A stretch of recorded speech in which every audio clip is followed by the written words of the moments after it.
El abogado sostenió las tesis del homicidio en legítima defensa de honor, que fue admitida por el Tribunal de Conciencia, y los gemelos declararon al final del juicio que hubiera vuelto para hacerlo 1000 veces con los mismos motivos. Fueron ellos quienes vislumbraron el refuerzo de la defensa de aquel terrimente que se rindieron ante su iglesia. Pocos minutos después del crimen irrumpieron jadeando la casa cural, perseguidos acerca del grupo de árabes enardecidos, y pusieron con los cuchillos con el acero limpio de la mesa del padre de Amador. Ambos estaban exhaustos por el trabajo bárbaro de la muerte y tenían la ropa de los brazos empapados y la cara embromada de sudor y sangre. Todavía vivía por el párroco, le recordaba la rendición como un acto de gran dignidad. Lo matamos a conciencia, dijo Pedro Vicario, pero somos inocentes, tal vez ante Dios, dijo el padre Amador.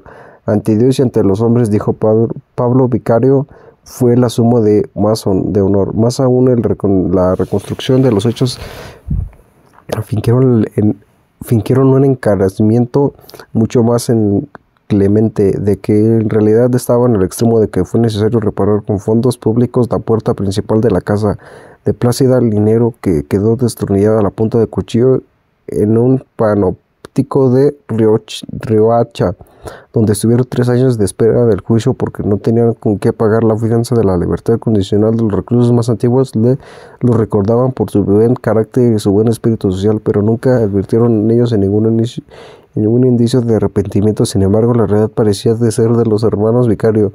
No hicieron nada de lo que convencía para matar a Santiago Nazar de inmediato, sin espectáculo público, sino que hicieron mucho más de lo que era imaginable para que alguien les pidiera matarlo, y no lo consiguieron. Según me dijeron años después, había empezado por buscar en la casa de María Alejandra Cervantes, donde estuvieron con él hasta las 2. Este dato, como muchos otros, no fue registrado en el sumario. En realidad, Santiago Nazar ya no estaba ahí a la hora de la que los gemelos dicen que fueron a buscarlo, pues habían salido a hacer las rondas serenatas, que en todo caso era cierto que hubieran ido, jamás habrían vuelto a salir de aquí, me dijo María Alejandra Cervantes, reconociendo también que nunca lo puse en duda. En cambio, lo fueron a esperar en la casa de Clotilde Almenta, por donde sabían que ellos le iban a pasar medio mundo, menos Santiago Nazar, que era el único lugar abierto. Declararon al instructor tarde o temprano tenían que salir por ahí. Me dijeron a mí, después de que fueron absueltos. Sin embargo, cualquiera sabía que la puerta principal de la casa de Plácida Linero permanecía trancada por dentro. Inclusive durante el día, Santiago Nazar llevaba siempre consigo las llaves de la entrada posterior. Por ahí entró el regreso de la casa en ofrenda. En efecto, cuando había más de una hora, de los gemelos Vicarios la esperaban por el otro lado, y si después salió por la puerta de la plaza cuando iba a percibir el obispo, pero fue una razón tan imprevista que el mismo instructor del submarino no acabó de entenderla. Nunca hubo una muerte más anunciada después de que la hermana les reveló el nombre de los gemelos Vicario. Pasaron por el depósito de la iglesia donde guardaban los últimos de sacrificio y recogieron 2 cuchillos mejores, uno de cortezar y de 10 pulgadas de lo largo por las 2 medidas y el ancho, y el otro de limpiar 7 pulgadas a lo largo por medida. Los envolvieron en un trapo y se fueron a afilarlos en el mercado de las carnes, donde apenas acostumbrando a verlos por los viernes, pero un poco más tarde, y los de elemantes de cuero que ponían en la manzana. Pensé que estaban tan borrachos, me dijo Faustino Santos, que no solo habían equivocado de hora, sino también de fecha. Les recordó que era lunes. Quien no lo sabe, pendejo, le contestó de buen modo Pablo Vicario. De solo veníamos a afilar los cuchillos. Los afilaron a la piedra giratoria, y como lo hacía siempre, Pedro sosteniendo los 2 cuchillos, alterándolos en la piedra, y Pablo dándole la vuelta a la manivela. Al mismo tiempo hablaban del esplendor de la boda con los otros carniceros. Algunos se quejaron de no haber recibido su relación de pastel, a pesar de ser compañeros de oficio. Ellos les prometieron que las harían mandar más tarde. Al final hicieron cantar los cuchillos en la piedra, y Pablo puso el suyo junto a la lámpara para que destellara el acero. Vamos a matar a Santiago Nazar, dijo. Tenía tan bien fundada su reputación de gente buena, que a nadie les hizo caso. Pensamos que eran vainas de borrachos, declararon varios carniceros, lo mismo que Victoria Guzmán, de tantos otros que los vieron después. Yo había de preguntarles alguna vez a los carniceros si el oficio de matarife no revelaba un alma predispuesta para matar al ser humano. Protestaron: cuando uno sacrifica una res, no se atreve a mirarle a los ojos. Uno de ellos me dijo que no podía comer la carne animal degollaba. Otro me dijo que no sería capaz de poder comer la carne animal degollada, de sacrificar una vaca que pudiera conocido antes y menos había tomado su leche. Le recordé a los hermanos vicarios sacrificaban los mismos cerdos que criaban y les eran tan familiares que les decían por sus nombres. Es cierto, no, me replicó uno, pero fíjese que no les ponía nombres a la gente, sino que flores. Faustino Santos fue el único que percibió una lumbre de verdad en la amenaza de Pablo Vicario. Y le preguntó de broma por qué tenían que matar a Santiago Nazarra viendo tantos ricos que se merecían morir primero. Santiago Nazarra sabe por qué, le contestó Pedro Vicario.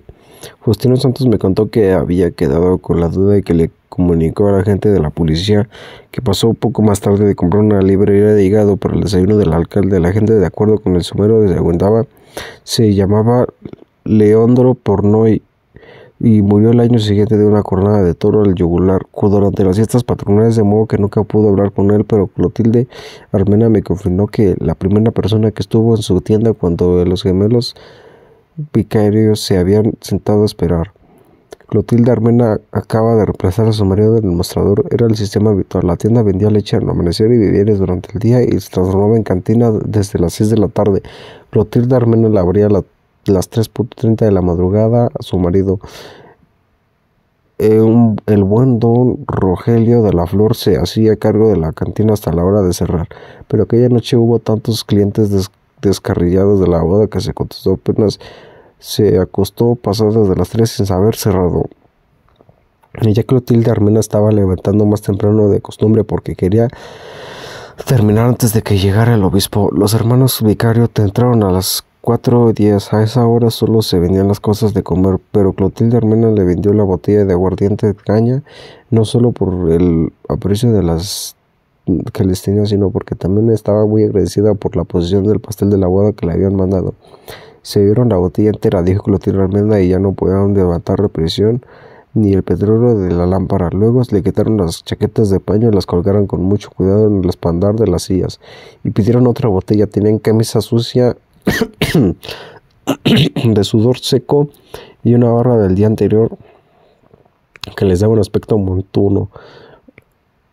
La segunda botella se la tomaron más despacio, sentados mirando la insistencia hacia la casa de Platino del Nino en la acera de la enfrente, cuyas ventanas estaban apagadas. Lo más grande del balcón era el dormitorio de Sagún Sanazar. Pedro Vicario le preguntó a Clotilde Armena si había visto la luz de esa ventana y ella le contestó que no, pero le pareció un interés extraño. ¿Le pasó algo?, preguntó. Nada, le contestó Pedro Vicario, no más que lo andamos buscando para matarlo. Fue una respuesta tan espontánea que ella no pudo creer que fuera cierta, pero dijo, pero entre los gemelos llevaban 2 cuchillos de matafire envueltos de trapos de cocina. ¿Y se puede saber por qué quieren matarlo tan temprano?, preguntó. Él sabe por qué, contestó Pedro Vicario. Clotilde Armena les examinó en serio. Los conocía también que podía distinguirlos, sobre todo después de que Pedro Vicario regresó del cuartel. Parecían 2 niños, me dijo. Esa reflexión la asumió, pues siempre había pensado que solo los niños son capaces de todo. Así acabó de preparar los trazos de leche y se fue al despertar a su marido para contarle todo lo que estaba pasando en la tienda. Don Rogelio de la Flor lo escuchó medio dormido. No seas pendeja, le dijo, esos no matan a nadie y menos a un rico. Cuando Clotilde Armena volvió a la tienda, los gemelos estaban conversando con el agente Leandro Pornoy que iban a la leche del alcalde. No yo lo que hablaron, pero supuso que algo le habían dicho sobre sus propósitos para formar lo que observó los cuchillos al salir. El coronel Lázaro Ponte había levantado un poco antes del cuarto, acaba de afeitarse cuando la gente Leandro Pornoy le reveló las intenciones de los hermanos Vicario.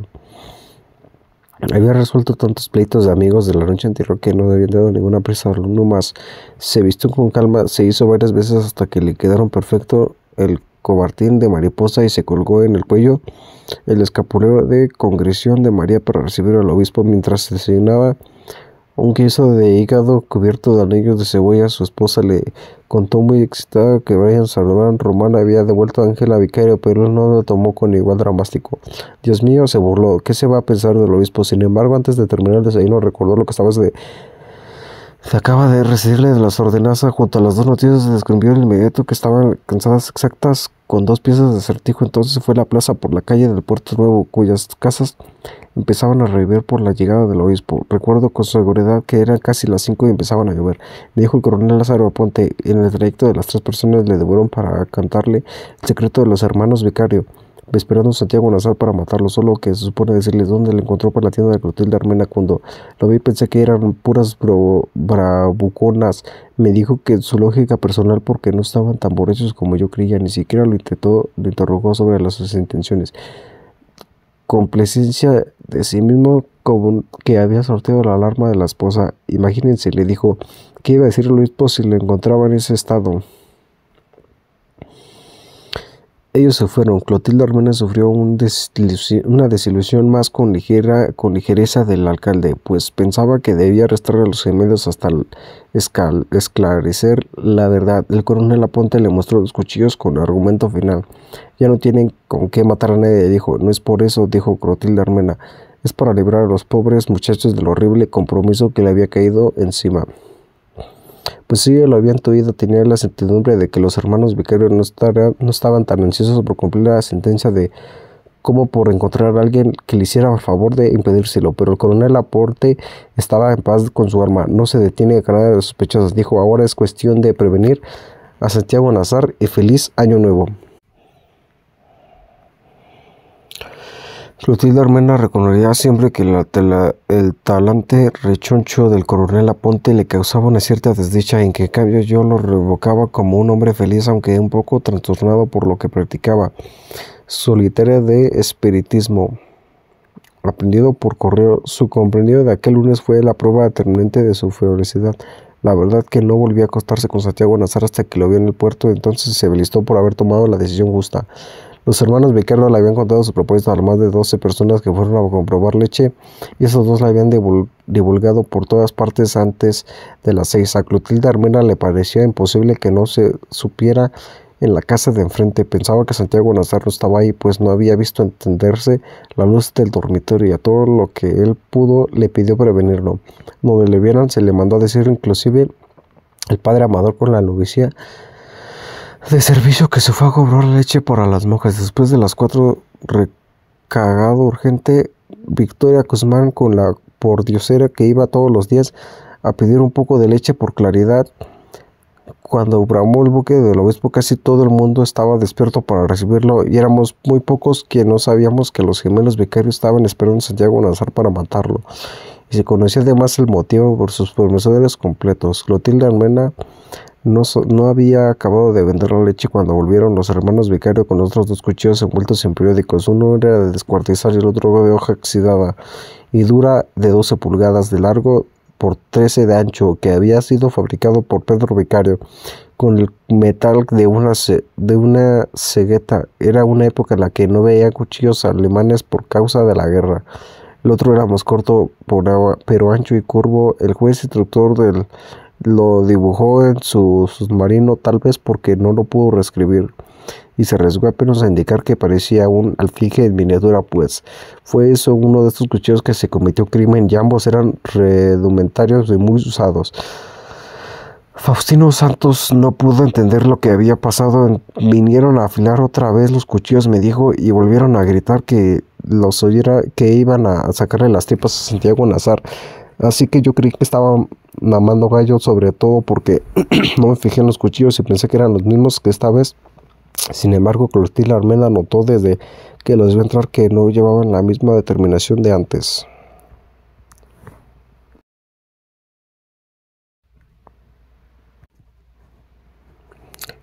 En realidad habían tenido la primera discrepancia. No solo eran muchos más distintos por dentro de lo que parecían por fuera, sino que en emergencias difíciles tenían caracteres contrarios. Sus amigos los habían advertido desde la escuela primaria.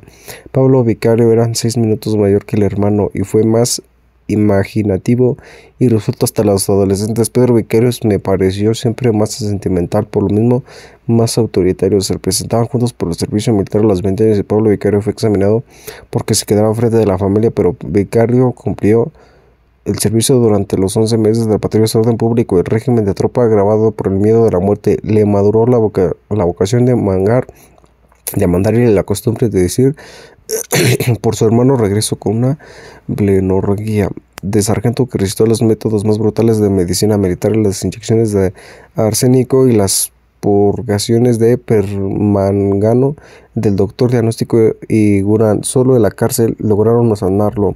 Sus amigos estábamos de acuerdo que en el pueblo Vicario desarrolló pronto una dependencia rara de hermano menor.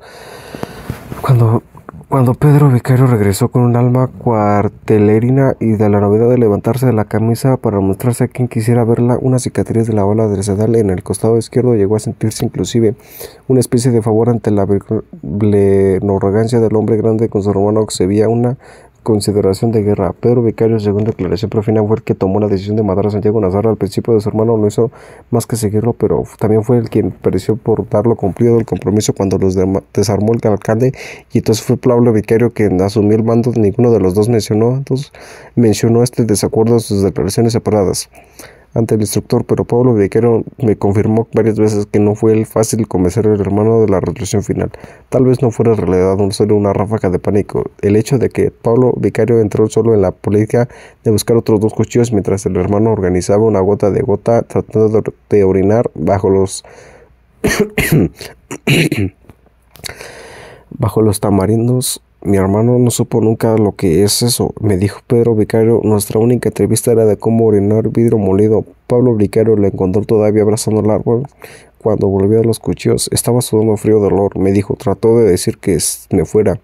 Yo solo porque él no estaba en condiciones de matar a nadie. Me sentó en una de las mesones de carpintero que me había puesto bajo los árboles para el almuerzo de la boda y se bajó los pantalones hasta las rodillas. Estuvo como media hora cambiándose la gasa que les llevaba vuelta a la pinga. Me dijo Pablo Vicario, en realidad no se demostró nada más que 10 minutos, pero fue algo tan difícil, tan enigmático para Pablo Vicario, que le interpretó como una nueva artimaña del hermano para perder tiempo hasta el amanecer. De modo que puso el cuchillo en la mano y se lo llevó casi por la fuerza a buscar la honra perdida de la hermana. Esto no tiene remedio, le dijo. Es como si ya nos hubiera sucedido. Salieron por el portón de la porqueriza con los cuchillos sin envolver, perseguidos con el alboroto de los perros de los patios. Se empezaron a aclarar. No estaba lloviendo, recordaron Pablo Vicario. Al contrario, recordaba a Pedro que había viento en el mar y todavía las estrellas se podían contar con el dedo. La noticia estaba entonces también repartida que Hortensia Baute abrió la puerta justo cuando ellos pensaban frente a su casa, y fue la primera que lloró por Santiago Nazar. Pensé que ya la había matado, me dijo, porque vi los cuchillos con la luz del poste y me pareció que iban chorreando de sangre. Una de las pocas cosas que estaban abiertas en esa calle exaviada era la de Prudencia Cortés, la novia de Pablo Vicario. Siempre los gemelos pasaron por ahí en esa hora, y en especial los viernes, cuando iban para el mercado, encontraban a tomar el primer café, empujaron la puerta del patio, acosados por los perros que los reconocieron en la penumbra del alba, y saludaron a la madre de Prudencia Cortés. De la cocina aún no estaba el café. Lo dejamos para después, pero dijo Pablo Vicario, ahora vamos deprisa. Me dijeron, lo imagino, hijos, dijo ella, el honor no espera. Pero de todos modos esperamos. Entonces fue Pedro Vicario que pensó que fue el hermano que estaba perdido del tiempo propuesto. Mientras tomaba el café, Prudencia Cortés salió a la cocina plena de deslicia con un rollo de periódicos. Dijeron animar al hombre de la hornilla. Yo sabía que andaban, me dijo. Yo no solo estaba de acuerdo, sino que nunca me hubiera casado con él si no cumplía como hombre. Antes de abandonar la cocina, Pablo Vicario le quitó las 2 secciones de periódicos y le dio un mal el hermano para envolver los cuchillos. Prudencia Cortés se quedó esperando en la cocina hasta que los vio salir por la puerta del patio, y siguió esperando durante 3 años sin un instante de desaliento, hasta que Pablo Vicario salió del cárcel y fue su esposo de toda la vida. Cuídense mucho, les dijo, de modo que Clotilde Armenta no le faltaba la razón cuando apareció. Los gemelos no estaban tan resueltos como antes, y le sirvió una botella de gordolo de vaporizo con la esperanza de rematarlos. Ese día me di cuenta, me dijo, de los solas que estábamos las mujeres en el mundo. Pedro Vicario le pidió prestado los utensilios de afeitar a su marido y ella le llevó la brocha, el jabón, el espejo de cortar, de espejo de colgar y la máquina con la cuchilla nueva. Pero él se afeitó con el cuchillo de destazar. Clotilde pensaba que eso fue el colmo de machismo, parecía un matón de cine. Me dijo, sin embargo, él me explicó después, y era cierto que en el cuartel había aprendido a afeitarse con navaja barbera. Nunca más le pudo hacer de otro modo. Su hermano, por su parte, se afeitó de modo más humilde con la máquina prestada de don Rogelio de la Flor.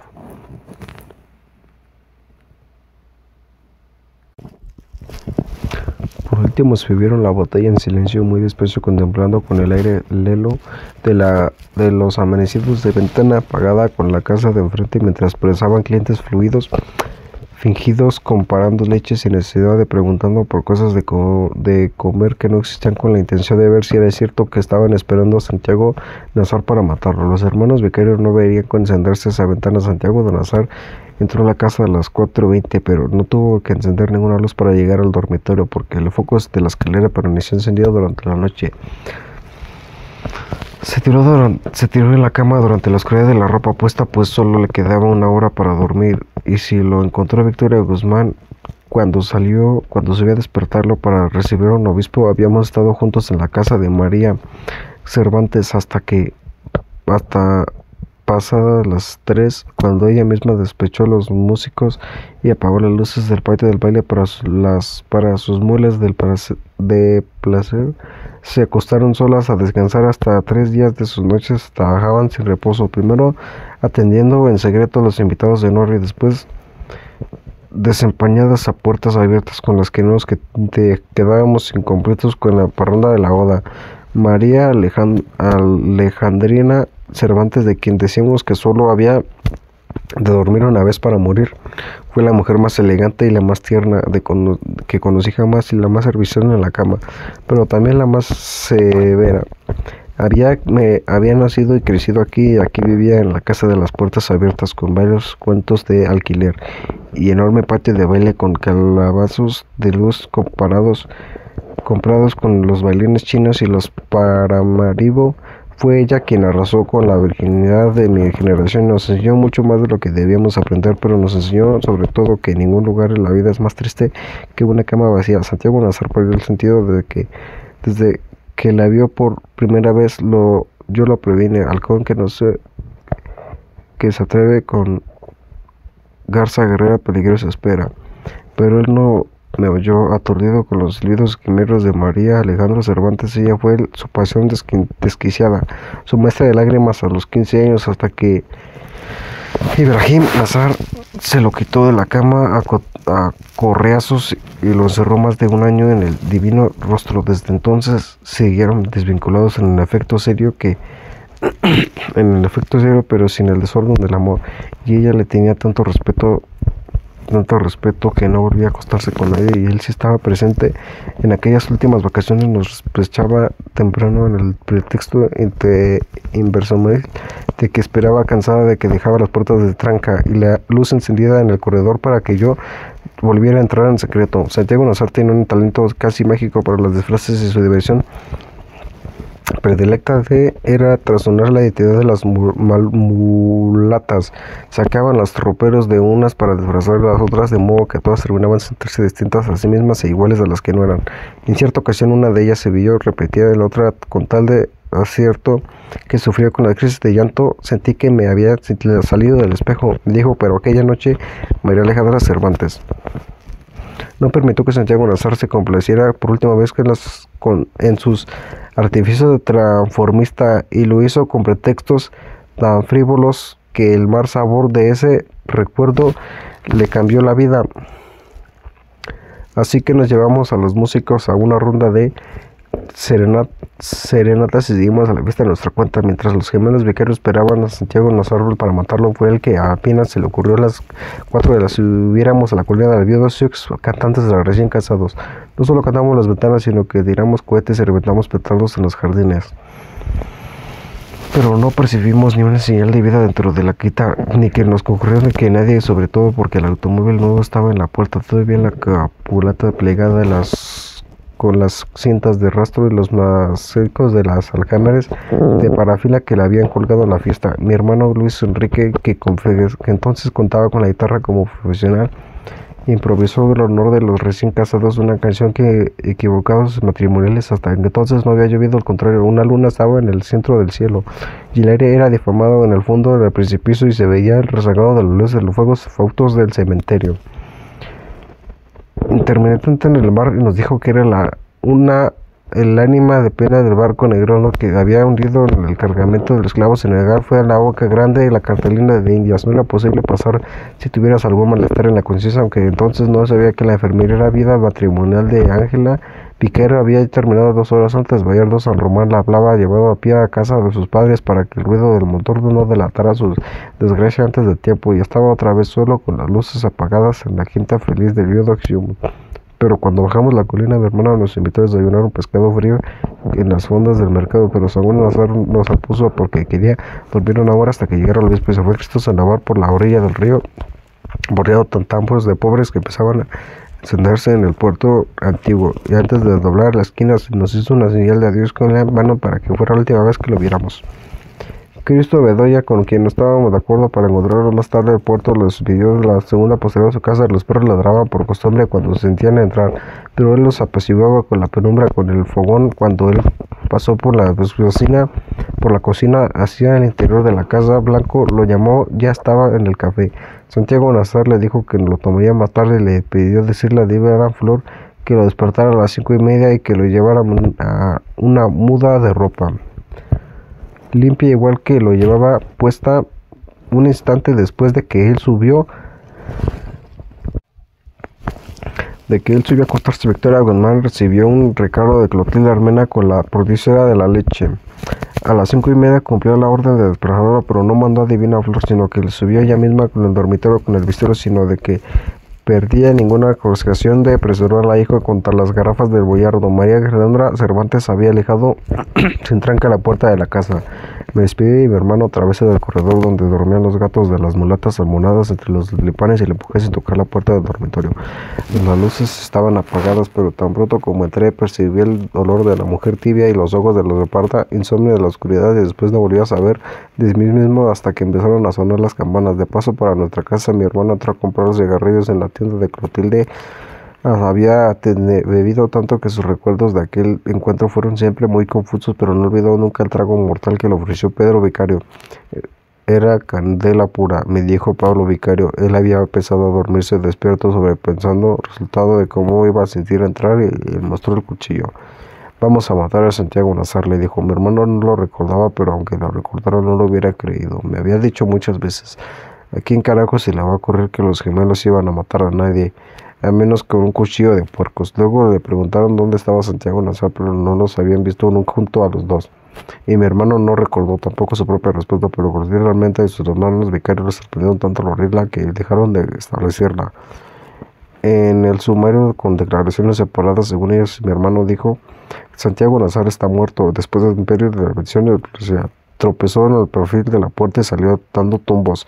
En medio de la plaza se cruzó con el padre Mazor e iba para entrar al puerto de ropa de oficial, seguido por un alcohólico que tocaba la campanilla, varios ayudantes con el altar para la misa campanal del obispo.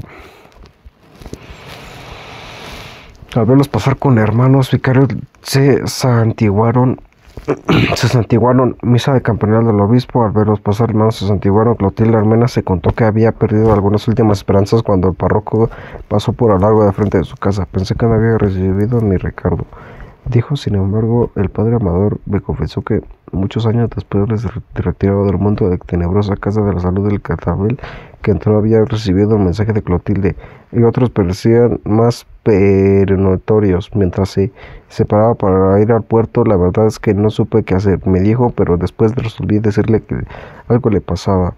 A platicar dinero, sin embargo, cuando atravesó la plaza la había olvidado por completo. Usted tiene que entenderlo, me dijo. Aquel día desgraciado llegaba el obispo. En el momento del crimen se sintió tan despreciado y tan digno como él mismo. Dijo que no. se le ocurrió nada más que ordenar que tocaran el fuego a mi hermano Luis Enrique. Entró a la casa por la puerta de la cocina que mi madre dejaba sin cerrojo para que mi padre no nos sintiera entrar. Fue al baño antes de acostarse, pero se durmió sentado en el retrete.